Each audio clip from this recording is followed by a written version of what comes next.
Fatimah binti Saifunizan. Saya berumur 10 tahun dan belajar di UPSM.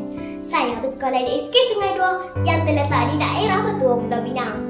Kod sekolah saya adalah PBA 024. Buku ini diterbitkan pada tahun 2015. Buku ini juga mengandungi 240 muka surat.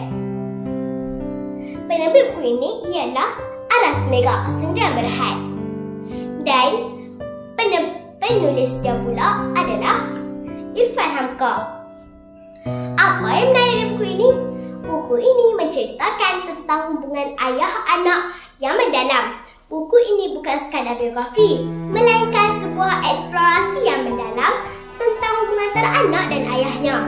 Irfan Hamka berhasil menggambar dinamik hubungan mereka, mulai daripada kekaguman, kedekatan, hingga perbezaan pandangan. Buku ini juga menyelahkan lagi potret Buya Hamka yang lebih manusiawi. Jika kita sering melihat Buya Hamka sebagai sosok lama besar dalam buku ini, kita akan menemukan sisi lain dari beliau.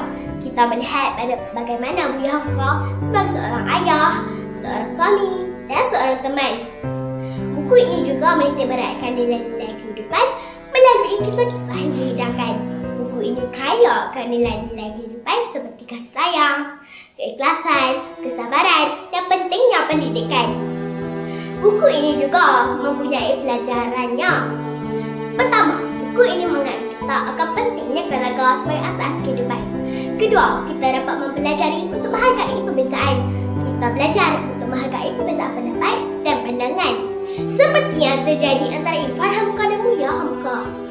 Akhir sekali, kita dapat meladeni tokoh-tokoh besar seperti Buya Hamka yang memiliki dedikasi yang tinggi terhadap agama dan bangsa.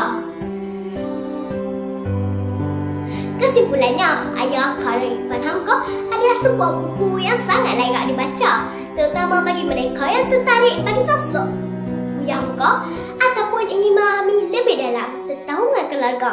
Buku ini tidak hanya menyajikan informasi, tetapi juga menyentuh hati dan memberikan inspirasi. Sekian, terima kasih.